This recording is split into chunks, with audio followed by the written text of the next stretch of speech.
विद्यार्थी मित्रों तमाરું ખૂબ ખૂબ સ્વાગત છે મારી આ ચેનલ સ્ટડી વિથ નેન્સી માં। જો હજી સુધી તમે મારી આ ચેનલને સબસ્ક્રાઇબ ના કરી હોય તો જલ્દીથી સબસ્ક્રાઇબ કરજો।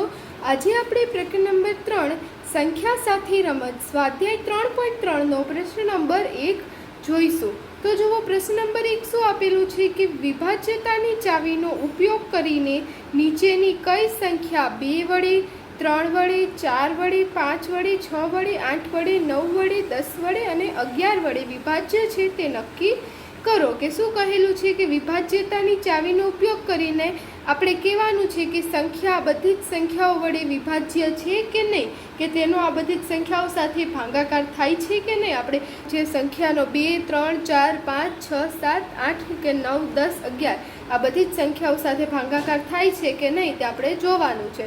તો આ જુઓ અહીંયા આપણે કોષ્ટક પૂરવાનો છે। તો અહીં જુઓ શું આપેલું છે કોષ્ટકમાં, જુઓ આપણને પહેલી લાઈન ભરીને આપેલી છે। અહીંયા જુઓ 990 છે એ 2 વડે ભાગાકાર હોય તો 2 વડે વિભાજ્ય હોય અથવા તો 2 વડે ભાગ ચાલતા હોય તો અહીંયા હા લખવાનું, જો ના ચાલતા હોય તો ના લખવાનું। તો છે સંખ્યા છે આના ના વડે વિભાજ્ય છે અને આ બધી સંખ્યા આપેલી છે।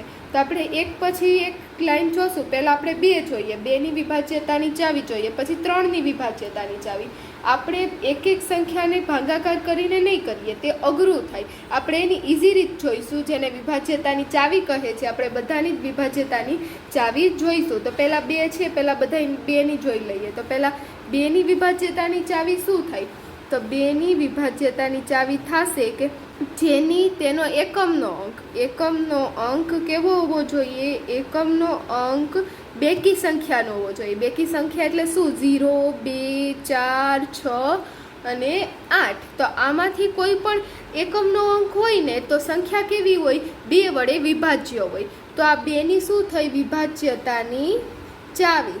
આપણે એક પછી એક બધી જ સંખ્યાની વિભાજ્યતાની ચાવી જોઈશું। હવે આપણે 2ની વિભાજ્યતાની ચાવી જોઈ તો આપણે 2ના સાથે આ બધી જ સંખ્યા જોઈ લઈએ કે વિભાજ્ય છે કે નહીં, એટલે આપણને ઉદાહરણ પણ મળી જાય ને ઉકેલ પણ મળી જાય। તો એકમનો અંક શું હોવો જોઈએ? 0 2 4 6 ને 8। એકમનો અંક એટલે આ અંક, બધામાં જ આ અંક શું હોવો જોઈએ? 0 2 4 6 ને 8। જો આ હોય તો તે 2 વડે વિભાજ્ય છે। તો જુઓ 990માં 5 એકમનો અંક કયો છે? 0 છે। તો છે એક વિભાજ્યતાની ચાવીમાં 0 સાથે એકમનો અંક 0 છે। અહીંયા પણ જુઓ 0 2 4 6 8 આપણે બેકી સંખ્યા યાદ રાખવાની। તો 0 છે તો 2 વડે વિભાજ્ય થશે, તો આપણે શું લખશું? હા। અહીંયા પણ જુઓ 6 છે એટલે 2 વડે વિભાજ્ય થશે એટલે આપણે લખશું હા। હવે જુઓ શું આપેલું છે? 5 આપેલું છે। તો 5 થાય 2 વડે વિભાજ્ય? ના થાય, કેમ કે જો એકમનો અંક કેવો છે? એકી સંખ્યામાં છે। જો 0 2 4 6 ને 8 હોય તો થાય, એના સિવાય બીજું કોઈ હોય તો શું ના થાય? તો આમાં જુઓ 6 આપેલું છે તો થશે હા થશે। હવે અહીંયા જુઓ 0 છે એટલે આ પણ 2 વડે વિભાજ્ય થશે। અહીંયા 4 છે, 4 બેકી સંખ્યા છે એટલે આ પણ 2 વડે વિભાજ્ય થશે। પછી 6 છે તો 6 પણ થશે 2 વડે વિભાજ્ય, હા લખશું। 0 પણ થશે હા। હવે જુઓ 9 આવ્યા, એકી સંખ્યા આવી એટલે આપણે શું લખશું? ના। હવે આપણે 3 જોઈએ તો 3ની વિભાજ્યતાની ચાવી જોઈએ તો 3ની શું થશે? 3ની વિભાજ્યતાની ચાવી આવે કે અંકોનો સરવાળો 3 વડે વિભાજ્ય હોય। કે જુઓ આ તો પહેલું ઉદાહરણ જોઈ લઈએ। 990 છે તો 990નો સરવાળો કેટલો થાય? 990નો સરવાળો એટલે કે આ બધા જ અંકોનો સરવાળો 9 + 9 + 0 કેટલા થશે? 9 દુ ને 18। તો 18 થાય 3 વડે વિભાજ્ય, 18 ભાગ્યા 3 થાય 9 તેરી 18। તો 3 9 18 તો અહીં 0 0 આવે એટલે કે 9 ને 9 અહીંયા જોવા ત્રણેય અંકનો સરવાળો કેટલો થાય? 9 ને 9 18 અને 18 ને 0 18। તો 18 આવે 3ના ઘડિયામાં, 3 વડે 18 વિભાજ્ય થાય? હા થાય। તો આ સંખ્યા પણ 3 વડે થશે કે આ ત્રણેયનો સરવાળો 3 વડે વિભાજ્ય થાય તો 990 પણ 3 વડે વિભાજ્ય થાય। એવી જ રીતે બીજી સંખ્યા જોઈએ તો 5 ને 1 6, 6 ને 8 કેટલા થશે? 14 અને 14 ને 6 20। તો હવે જોવો 20 3 વડે વિભાજ્ય નહીં થાય, કેમ કે 3ના ઘડિયામાં 20 ના આવે। 3 વડે 20નો ભાગાકાર કરીએ તો આપણને શેષ 0 મળશે નહીં, એટલે 3 20 વડે થશે નહીં, એટલે આપણે શું લખશું? ના લખશું। જો અંકોનો સરવાળો વિભાજ્ય થતો હોય 3 વડે તો આપણે હા લખવાનું અને જો ના થતો હોય તો ના લખવાનું। જોઈએ તો 7 ને 2 કેટલા થાય? 9 અને 9 ને 5 કેટલા થાય? 14। તો 14 પણ 3 વડે વિભાજ્ય નહીં થાય. 3 ચોક 12 અને 3 પંચા 15 તો વિભાજ્ય થશે નહીં. તો આપણે શું લખશું? ના. પછી છે બીજી સંખ્યા આપેલી છે 6 6 8 6 6686. તો આમાં જુઓ 6 ને 6 12, 12 ને 8 20 અને 20 ને 6 26. તો 26 થશે 3 વડે વિભાજ્ય? ના થાય. તો અહીંયા પર આપણે શું લખશું? ના. હવે જુઓ 6 ને 3 9, 9 ને 9 18, 18 ને 2 20 અને 20 ને 1 21. તો જુઓ 21. તો જુઓ 3 ના ઘડિયામાં આવે છે એટલે 3 વડે વિભાજ્ય થશે. એટલે આપણે શું લખશું? હા. હવે જુઓ 4 ને 2 6, 6 ને 9 15, 15 ને 7 22, 22 ને 1 23 અને 23 ને 4 27. તો 23 ને 4 27 થયા. તો 27 3 વડે વિભાજ્ય થાય? હા થાય. તો આપણે શું લખશું? હા, કેમ કે 3 9 27. હવે જુઓ 2856. તો જુઓ આમાં 2 ને 8 કેટલા થાય? 10, 10 ને 5 15 અને 15 ને 6 કેટલા થશે? 21. તો 21 પણ 3 ના ઘડિયામાં આવે. તો આપણે શું લખશું? હા, આ 3 વડે વિભાજ્ય થશે. હવે જુઓ 3 ને 0 3 ને 0 3, 3 ને 6 9 અને 9 ને 0 9. એટલે શું આવશે? 9 આવશે. તો 9 થાય 3 વડે વિભાજ્ય? હા. તો આપણે શું લખશું? હા, આ સંખ્યા પણ 3 વડે વિભાજ્ય થશે. જો તેનો સરવાળો 3 વડે વિભાજ્ય થતો હોય તો તે સંખ્યા પણ 3 વડે વિભાજ્ય થાય. હવે જુઓ 4 ને 6 10, 10 ને 8 18, 18 ને 3 21 અને 21 ને 9 30. તો 30 3 વડે વિભાજ્ય થાય? હા. 10 તેરી 30. તો આપણે શું લખશું? હા. તો જુઓ 3નું પણ થઈ ગયું. હવે 4નું જોઈશું. તો 4ની વિભાજ્યતાની ચાવી. તો હવે જુઓ 4ની શું થશે વિભાજ્યતાની ચાવી? કે છેલ્લા 2 અંકો, છેલ્લા જે 2 અંકો આપેલા હોય છે તે છેલ્લા 2 અંકો 0 0 હોય અથવા તો 4 વડે વિભાજ્ય હોય, કે જેનો 4 વડે ભાગાકાર થતો હોય, અથવા તો પાછળના 2 અંક 0 0 હોય. તો એમાં જુઓ પહેલી સંખ્યા શું આપેલી છે? 90 આપેલી છે. તો પાછળના 2 અંક 0 0 જ નથી. હવે 90નો 4 વડે ભાગાકાર થાય, વિભાજ્ય છે. તો જો જોવું હોય તો આમ કરી શકો કે 90 ભાગ્યા 4. તો 4 દૂને 8, એ 9માંથી 8 જાય એટલે 1, ઉપરથી આવ્યા 0. તો 4 દુ 8. તો શેષ જોવો 2 વયથી. તો 4 વડે વિભાજ્ય કહેવાય? ના કહેવાય. તો આપણે આ 990 વડે પણ 4 વિભાજ્ય થશે નહીં. એટલે આપણે અહીં શું લખશું? ના. હવે જુઓ પાછળ કેટલા છે? 86 છે. તો 86 થાય 4 વડે વિભાજ્ય. જોવા માટે તમે ભાગાકાર કરી શકો કે 4 ભાગ્યા 86. તો જુઓ 4 દૂને 8, ઉપરથી આવ્યા 6. તો 4 એકુ 4, ફરીથી શેષ વધશે એટલે અહીંયા શું આવશે? ના આવશે. હવે જુઓ 275. તો 75 થશે 4 વડે વિભાજ્ય? નહીં થાય. તો તમને એમ ના સીધું ના આવડે તો તમે સાઈડમાં ભાગાકાર કરીને કરી શકો છો. અહીંયા આપણે નહીં થાય 4 વડે વિભાજ્ય. હવે જુઓ 6686. તો આ જુઓ 6686 થશે 4 વડે. પાછળ કેટલા છે? 86. તો અહીંયા પણ 86 આવેલા જ છે ઉપર જુઓ. તો એ તે થયા હતા. તો આ પણ ના જ થાય. તો આપણે શું લખી દઈશું? ના. ઉપર આપણે કરેલું જ છે 86નું. હવે જુઓ કેટલા આવ્યા? 10. તો 10 આવે 4 વડે ઘડીએમાં નહીં. 4 દુ 8 થઈ જાય. અહીંયા પણ આપણે ના લખશું. હવે કેટલા છે? 14. તો 4 તેરી 12. તો 14 પણ 4ના ઘડિયામાં નથી આવતા એટલે આપણે ના લખશું. હવે જુઓ 56. તો થાય 56. હા, 14 ચોક 56. એટલે આમાં શું આવશે? હા આવશે. હવે જોવું પાછળ કેટલું આપેલું છે? 60. તો 15 ચોક 60. એટલે આ પણ 4 વડે વિભાજ્ય થશે એટલે આપણે શું લખશું? હા. હવે જોવું 39. તો 39 થાય 4 વડે વિભાજ્ય. ભાગાકાર થાય 4 વડે? ના થાય. તો આપણે શું લખશું? ના. હવે જોવું એવી જ રીતે 5 છે. તો હવે 5ની વિભાજ્યતાની ચાવી જોઈએ. તો અહીંયા જોવો જોઈએ 5ની વિભાજ્યતાની ચાવી. તો છેલ્લો અંક અથવા તો એકમનો અંક શું હોવો જોઈએ? કેમ 2માં એકમનો અંક 0 2 4 6 8 હોવો જોઈએ. એવી જ રીતે 5માં એકમનો અંક શું હોવો જોઈએ? 0 અથવા તો 5. આ 2માંથી કોઈ પણ એક હોય તો તે 5 વડે વિભાજ્ય છે. તો આમાં જોવો છેલ્લો અંક શું છે? 0. એટલે 5 વડે વિભાજ્ય જશે? હા. તો આપણે શું લખશું? હા. હવે જોવો પાછળનો અંક કેવો છે? 6 છે. તો 6 થાય? ના થાય. 0 અથવા 5 હોય તો જ થાય. તો અહીંયા જુઓ 5 છે એટલે થશે એટલે આપણે હા લખશું. અહીંયા 6 છે એટલે નહીં થાય એટલે ના લખશું. અહીંયા 0 છે એટલે હા લખશું. પાછળ શું છે? 4 છે. તો શું લખશું? ના લખશું. અહીંયા કેટલા છે? 6 છે એટલે પણ ના લખશું. હવે જુઓ 0 છે એટલે હા લખશું. 0 અને 5 હોય તો હા લખવાના, બીજા બધામાં નહીં. 9 છે એટલે ના આવશે. એવી જ રીતે 6ની જોઈએ. તો 6ની વિભાજ્યતાની ચાવી શું છે? કે જે સંખ્યા કે જે સંખ્યા 2 અને 3 વડે વિભાજ્ય હોય તે 6 વડે વિભાજ્ય હોય.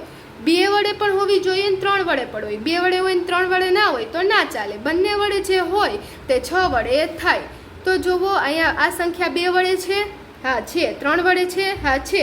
તો 6 વડે પણ થશે એટલે આપણે હા લખશું. હવે જુઓ આ 2 વડે છે, હા છે. 3 વડે છે, ના નથી. તો આપણે આમાં શું લખશું? ના લખશું. બંને વડે હોવી જોઈએ. હવે આ બંનેમાં ના છે એટલે અહીંયા પણ ના આવશે. હા ના છે એટલે પણ અહીંયા ના આવશે. બંનેમાં હા હોવી જોઈએ. બંને 2 અને 3 વડે વિભાજ્ય હોવી જોઈએ. હવે આ હા છે એટલે આમાં શું આવશે? હા આવશે. 2 અને 3 બંને વડે વિભાજ્ય છે. આ પણ જોવો, આ પણ 2 અને 3 બંને વડે વિભાજ્ય છે એટલે આમાં પણ હા આવશે. આ પણ 2 અને 3 બંને વડે વિભાજ્ય છે એટલે આમાં પણ હા આવશે. હવે આ પણ 2 અને 3 બંને વડે વિભાજ્ય છે એટલે આમાં પણ હા આવશે. હવે જુઓ આ 2 વડે નથી, 3 વડે છે તો આમાં શું આવશે? ના આવશે. બંને વડે વિભાજ્ય હોવી જોઈએ. હવે આપણે 8ની જોઈએ તો 8ની શું આવશે વિભાજ્યતાની ચાવી? કે છેલ્લા ત્રણ અંકો 000 હોવા જોઈએ અથવા તો તે 8 વડે વિભાજ્ય હોવા જોઈએ. કે છેલ્લા 3 અંકો 00 હોવા જોઈએ. આ કે 8નું કેના જેવું છે? 4 જેવું છે. કેમ છેલ્લા 4માં કેમ હતું? છેલ્લા 2 0 હોવા જોઈએ અથવા તો 4 વડે વિભાજ્ય હોવા જોઈએ છેલ્લી 2 સંખ્યા. એવી જ રીતે 8માં પણ છે. 8માં શું છે? કે 3 સંખ્યા. 4માં આપણે ચોથામાં 2 સંખ્યા લીધી હતી. હવે 8માં 3 સંખ્યા લેવાની. તો જુઓ પહેલું શું આપેલું છે? 990. તો જુઓ 990ની આ ત્રણેય સંખ્યા લઈ લેશું. તો ત્રણેય સંખ્યા 8 વડે વિભાજ્ય થાય કે નહીં તો આપણે જોવું હોય તો ભાગાકાર કરીએ. તો જુઓ આપણે એક પેજ લઈશું ને એમાં આપણે ગુણ ભાગાકાર કરીએ 990 સાથે. તો 990 ભાગ્યા 8 તો 8 એકુ 8. 9માંથી 8 જાય એટલે 1. હવે જુઓ ઉપરથી આવ્યા 9 તો 9 દુ 18 તો આપણે લખશું 9 દુ 16 તો આપણે 16 લખશું. 9 તેરી કેટલા થઈ જાય? 24 થઈ જાય એટલે 9 દુ 16 લખશું. હવે 19માંથી 16 જાય એટલે કેટલા વધશે? 3 વધશે. ઉપરથી આવ્યા 0 તો 8 ચોક કેટલા થશે? 8 ચોક 32 થાય એટલે 8 તેરી 24 આપણે કરશું તો 8 તેરી 24. કેટલા વધ્યા? 6 વધ્યા.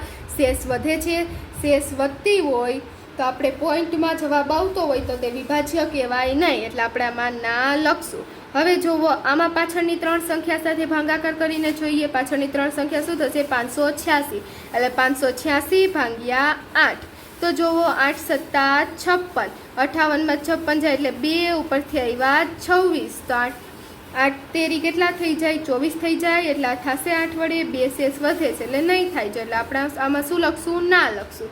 હવે જુઓ પછી આ 275 જોઈએ તો 275 ભાગ્યા 8 તો 8 તેરી 24. કેટલા વધ્યા? 7માંથી 4 જાય એટલે 3. ઉપરથી આવ્યો 5 તો 7 8 પંચા 40 થાય એટલે 8 ચોક 32. તો આમાં પણ 3 શેષ વધશે એટલે આ પણ 8 વડે વિભાજ્ય થશે નહીં એટલે આપણે અહીંયા ના લખશું. હવે જુઓ આની પાછળની 3 સંખ્યા લઈએ તો કેટલી થશે? 686. તો 8 ભાગ્યા 686 તો જુઓ 8 8 64 એટલે 68માંથી 64 જાય એટલે કેટલા વધે? 4 વધે. ઉપરથી આવ્યા 46 તો 8 તો હવે જુઓ 8 પંચા 40 કેમ કે 8 છક કેટલા થઈ જાય? 48 થઈ જાય એટલે 8 છક 4 તો અહીં કેટલા વધશે? 6 વધશે એટલે 8 વડે પણ વિભાજ્ય થશે નહીં એટલે આપણે અહીંયા શું લખશું? ના લખશું. તો હવે જુઓ આપણે પછીની સંખ્યા જોઈએ. શું આપેલું છે? 210. આમાં પાછળના 3 અંક કેટલા થશે? 210 થશે. તો અહીંયા આપણે ભાગાકાર કરશું 210 આઈને પાછળની 3 સંખ્યા આઈને ભાગાકાર કરવાનો. તો અહીંયા જુઓ 8 ભાગ્યા 210 તો જુઓ 8 દૂને 16. હવે અહીંયા 21 સાથે ભાગ ચલાવીએ એટલે ઉપર 11 આવશે કેમ કે 11 1માં 6 ના જાય એટલે ઉપર 11. અહીંયા 1 11માંથી 6 જાય એટલે 5. ઉપરથી આવ્યો 0. હવે 8 6 48 તો આમાં આપણે 2 શેષ વધશે એટલે આ પણ વિભાજ્ય થશે નહીં એટલે અહીંયા પણ આપણે ના લખશું. હવે આની પાછળની 3 સંખ્યા કેટલી થાય? 714. તો આપણે 8 ભાગ્યા 714 કરીએ તો 8 9 72 થાય તો વધી ગયું એટલે 8 8 64 સાથે ભાગ ચલાવીએ તો જોવો અહીંયા 11 આવશે અને અહીંયા 6 આવશે. 11માં 4 જાય એટલે કેટલા વધશે? 7 વધશે. હવે ઉપર 6માં 6 જાય એટલે 0. ઉપરથી આવ્યા 4. 8 9 72, તો 2 શેષ વધી, તો આમાં પણ શેષ વધે છે એટલે આ પણ 8 વડે વિભાજ્ય નહીં થાય, એટલે આમાં પણ આપણે ના લખશું. હવે એના પછીની સંખ્યા જોઈએ તો એમાં પાછળની 3 સંખ્યા કેટલી થશે? 856. તો 856 ભાગ્યા 8 કરીએ તો 8 એકુ 8. હવે ઉપરથી 5 આવ્યો, સોરી 8 એકુ 8, અને નીચે 8માંથી 8 જાય એટલે કેટલા આવે? 0 આવશે. હવે ઉપરથી 5 આવ્યો. હવે જોવો 8ના ઘડિયામાં 5 તો ના આવે એટલે આપણે 6 લઈએ નીચે, તો ઉપર 0 મૂકવો પડે. અને હવે જોવો કે 8 × 7 = 56. તો આ જોવો આ સંખ્યા થઈ 8 વડે વિભાજ્ય. તો જોવો જે 0 0 આવી ગઈ એટલે 8 સાથે ભાગાકાર થઈ ગયો, તો આપણે શું લખશું? 8 વડે વિભાજ્ય છે. તો આમાં શું આવશે? હા આવશે. હવે જોવો એના પછીનું જોઈએ, એમાં પાછળની 3 સંખ્યા કઈ થશે? 0 60. તો જુઓ આપણને 60નું તો સીધું જ ખબર પડી જાય કે 60 8ના ઘડિયામાં આવે નહીં, એટલે એ શું થશે? વિભાજ્ય થશે નહીં, એટલે આપણે શું લખશું? ના. હવે જુઓ એની પછીની સંખ્યા જોઈએ 839. તો જુઓ 839 ભાગ્યા 8, તો 8 એકુ 8, 0. હવે 3 ઉપર મૂકો 0, ઉપર થઈ 9, તો 8ના ઘડિયામાં 39 આવે? ના આવે. તો આ પણ વિભાજ્ય નહીં થાય, એટલે આપણે આમાં શું લખી દઈશું? ના લખી દઈશું. હવે જો 9 જોઈએ તો 9ની વિભાજ્યતાની ચાવી જોઈએ તો આપણે લખશું કે 9ની વિભાજ્યતાની ચાવી. તો 9ની વિભાજ્યતાની ચાવી શું થાય કે સંખ્યાનો સરવાળો 9 વડે વિભાજ્ય હોય, કે જે સંખ્યાને બધી જ સંખ્યાનો સરવાળો કેના વડે? 9 વડે વિભાજ્ય હોય તે સંખ્યા 9 વડે વિભાજ્ય થાય. આપણે જેમ ત્રીજામાં જોયું, જેવી ત્રીજાની ચાવી છે એવી જ 9ની ચાવી છે કે 3માં સંખ્યાનો સરવાળો 3 વડે વિભાજ્ય હોય તો તે 3 વડે થાય એનો. એવી જ રીતે 9માં પણ બધી જ સંખ્યાનો સરવાળો 9ના ઘડિયામાં આવતો હોય તો તે 9 વડે વિભાજ્ય થાય. તો 9 ને 9 કેટલા થશે? 18 થશે, અને 18 ને 0 0. તો 9ના ઘડિયામાં આવે? હા 18 આવે. 9 દુ 18, એટલે આપણે 9 વડે વિભાજ્ય થશે, તો આપણે લખશું હા. હવે જુઓ આ પછીની સંખ્યા છે 5 ને 1 6, 6 ને 8 કેટલા થશે? 6 ને 8 14, અને 14 ને 6 20. તો 20 આ 9 વડે વિભાજ્ય થાય? ના થાય. 9ના ઘડિયામાં 20 ના આવે, એટલે આપણે શું લખશું? ના લખશું. હવે પછીની સંખ્યા જોઈએ તો શું આપેલું છે? 7 ને 2 9, 9 ને 5 14. તો 14 પણ 9 વડે વિભાજ્ય નહીં થાય, એટલે આપણે અહીંયા શું લખશું? ના લખશું. હવે 6 ને 6 12, 12 ને 8 કેટલા થાય? 20 થાય. 20 ને 6 26, તો 9 તેરી 27, એટલે એ પણ 9 વડે નહીં વિભાજ્ય થાય, એટલે આપણે ના લખશું. કેમ કે શેષ વધી જાય. જો આપણે એનો ભાગાકાર કરીએ અને શેષ ના વધે તો તે 9 વડે વિભાજ્ય ન કહેવાય. તો હવે જુઓ 6 3 9 2 1 0, તો આનો સરવાળો કરીએ તો 6 ને 3 9, 9 ને 9 18, 18 ને 2 20, 20 ને 1 21, તો 21 થાય. 9 વડે વિભાજ્ય ના થાય, તો આપણે એ શું લખશું? ના લખશું. હવે જુઓ પછીની સંખ્યા છે 4 ને 2 6, 6 ને 9 15, 15 ને 7 22, 22 ને 1 23, અને 23 ને 4 27. તો 27 થાય 9 વડે? હા 9 તેરી 27, એટલે આપણે શું લખશું? હા લખશું. હવે 2 ને 8 કેટલા થાય? 10, 10 ને 5 15, 15 ને 6 21, એટલે 21 થશે નહીં, તો આપણે શું લખશું? ના. જો તેનો સરવાળો થાય તો હા લખવાનું, ના થાય તો ના લખવાનું. હવે જુઓ 3 ને 6, તો 6 ને 0માં કોઈ પણ સંખ્યામાં 0 નાખીએ એટલે તેની તે જ સંખ્યા આવે, એટલે આપણે ખાલી 6 ને 3નો જ સરવાળો કરવાનો. 6 ને 3 કેટલા થાય? 9, તો 9 આ 9 9 વડે વિભાજ્ય થાય? હા થાય. 9 એકુ 9. હવે જુઓ 4 ને 6 10, 10 ને 8 18, 18 ને 3 21, અને 21 ને 9 30, તો 30 થશે 9 વડે વિભાજ્ય? ના. તો આપણે અહીં શું લખશું? ના લખશું. હવે જુઓ 10ની જોઈએ વિભાજ્યતાની ચાવી. તો 10ની વિભાજ્યતાની ચાવી એ થાય કે જેનો એકમનો અંક શું હોવો જોઈએ? એકમનો અંક 0 હોવો જોઈએ. કેમ? આપણે 2માં એકમનો અંક 0 2 4 6 8 હોવો જોઈએ, 9 5માં 0 અને 5 હોવો જોઈએ. એવી જ રીતે 10માં શું હોવો જોઈએ? 0. 0 હોય તો 10 વડે થાય, બાકીની કોઈ પણ સંખ્યા હોય તો 10 વડે થાય નહીં.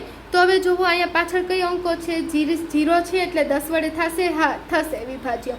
હવે જુઓ 6 છે એટલે 6 થશે, 10 વડે નહીં થાય, કેમ કે પાછળ 0 નથી. 5 પણ નહીં થાય, ના લખશું. 6 પણ આ પણ નહીં થાય, એટલે ના લખશું. અહીંયા જુઓ 0 છે, હા લખશું. અહીંયા 0 નથી, ના લખશું. અહીંયા પણ 0 નથી, ના લખશું. આની પાછળ 0 છે એટલે હા લખી દઈએ, અને આની પાછળ 0 નથી એટલે ના લખી દઈએ. 0 હોય તો હા લખર ના. 10નું એકદમ ઇઝી છે. હવે 11માંનું જોઈએ તો 11માંની વિભાજ્યતાની ચાવી શું થાય? તો જુઓ, એકી સંખ્યા અને બેકી સંખ્યા, એકી સંખ્યા અને બેકી સંખ્યાના સરવાળાનો, એકી સંખ્યાનો સરવાળો અને બેકી સંખ્યાનો સરવાળાનો જે તફાવત હોય, એટલે એકી સંખ્યાનો સરવાળો અને બેકી સંખ્યાના સરવાળાની બાદબાકી, જો શું આવે? 0 આવે અથવા તો 11ની અવયવી આવે. એટલે 11ની અવયવી એટલે શું કે 11, 22, 33, 44, 55 એવો આવે તો શું થાય? તે સંખ્યા 11 વડે વિભાજ્ય છે. 0, 11, 22, 33, 44 પર કેનું કે એકી સંખ્યા, એકી અને બેકીના સરવાળાનો તફાવત. તો આપણે એક કરીને જોઈ લઈએ એટલે આપણને સમજાઈ જાય. તો પહેલું શું આપેલું છે? 990 આપેલું છે. તો અહીં કરીએ 990. તો આ 990માં જુઓ કઈ સંખ્યા એકી થાય? આ અને આ એકી થાય, આ એકમ ને એકમ. તો આ સંખ્યા એકી સ્થાનમાં થશે. તો 9 ને 0 કેટલા થાય? 9 થાય.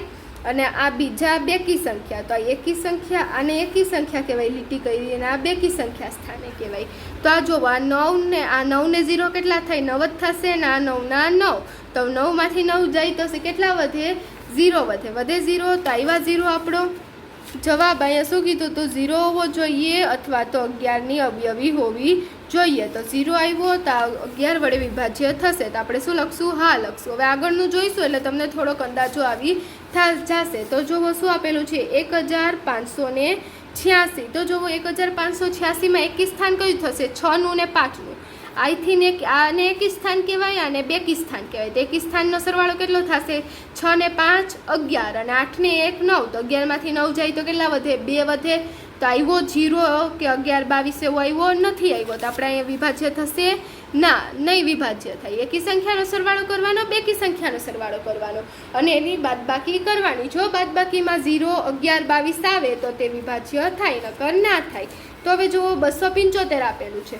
તો જો 275 એનો કરીએ તો આ એકી સ્થાન થશે અને આ પણ એકી સ્થાન થશે. તો 5 ને 2 7 અને આ પણ બેકી સ્થાનમાં શું આવ્યું? 7 ખાલી. બીજું આગળ કાંઈ ના હોય તો આપણે 7 જ લેવાનું. 7માં 7 જાય તો 0. તો 11 વડે થશે. તો આપણે શું લખશું? હા, તે 11 વડે વિભાજ્ય થશે. હવે જુઓ 6686 છે તો આપણે લખીએ 6686. તો આ એકી સ્થાન અને આ બેકી સ્થાન. તો એકી સ્થાનનું શું થશે? 12 અને બેકી સ્થાનમાં શું થશે? 8 ને 6 14. તો 14માંથી 12 જાય તો 2 વધે. તો 2 0 11 22માં આવે? નહીં આવે. તો આપણે શું લખશું? ના લખશું. હવે જુઓ આનો બીજી સંખ્યા જોઈએ. શું આપેલી છે? 6 3 9 2 1 0. તો આમાં એકી સ્થાન કયું કયું થશે? 0 2 3 એકી સ્થાન થશે. 1 9 ને 6 એ કયું સ્થાન થશે? બેકી સ્થાન થશે. હવે જુઓ આનો સરવાળો કેટલો થશે? 3 ને 2 6 અને 6 ને 0 6 થશે. હવે જુઓ 6 ને 9 કેટલા થાય? 15 અને 15 ને 1 16. તો 16માંથી 6 જાય તો કેટલા આવે? 10. તો તે થશે 11 સાથે નહીં થાય. તો આપણે શું લખશું? ના લખશું કે તે 11 વડે વિભાજ્ય થશે નહીં. પછીની સંખ્યા જોઈએ 4 2 9 7 1 4. તો આમાં જુઓ એકીનું સ્થાન કયું થશે? આ બધા એકી સ્થાન થશે અને બીજા બધા બેકી સ્થાન થશે. તો એકી સ્થાનનો સરવાળો કરીએ. 2 ને 7 9 અને 9 ને 4 13 અને બેકી સ્થાનનો સરવાળો કરીએ. 4 9 1 9 ને 1 10 ને 4 14. તો 14માંથી 13 જાય તો કેટલા વધે? 1 વધે. તો 1 આવશે. 1 વડે વિભાજ્ય હોય તો થાય ના. આપણે શું લખશું? ના લખશું. પછી જુઓ બીજી સંખ્યા શું આપેલી છે? 2 8 5 6. તો આમાં 8નો 6નો કરીએ, પછી 5 ને 2નો સરવાળો કરીએ. તો 8 ને 6નો કેટલો થાય? 14. 5 ને 2 કેટલા થાય? 7. તો કેટલી વહી થશે? બાદબાકીમાં શું આવ્યો? જવાબ 7 આવ્યો. તો થશે વિભાજ્ય નહીં થાય. તો આપણે શું લખશું? ના. પછી શું આપેલું છે? 3 0 6 0. તો આમાં તો આપણને ખબર જ છે 9માં 0 જાય તો કેટલા આવે? 9. તો આ પણ થશે નહીં. એટલે આપણે અહીં શું લખશું? ના. પછીની સંખ્યા જુઓ શું આપેલી છે? 4 0 6 8 3 9. તો આ જુઓ આમાં એકી સ્થાન કયા થશે? 4 6. આ કયા? 4 6 ને 3 કેવા સ્થાન થશે? બેકી. અને 9 8 0 કયા થશે? એકી. 9 ને 8 17. 6 ને 3 9 ને 9 ને 4 13. એટલે 17માં 13 જાય 4 વધે. એટલે આ પણ વિભાજ્ય થશે નહીં. એટલે આપણે અહીં શું લખશું? ના. તો આ જુઓ આપણો આખો કોષ્ટક પૂરાઈ ગયો. આ એકદમ ઇઝી હતો. તો અહીં આપણો આ જુઓ પહેલાં પ્રશ્નનો જવાબ આવી ગયો. તો અહીં આપણો પ્રશ્ન નંબર 1 પૂર્ણ થાય છે. જો તમને વિડીયો પસંદ આવ્યો હોય તો લાઈક શેર સબસ્ક્રાઈબ કરજો. Thanks for watching.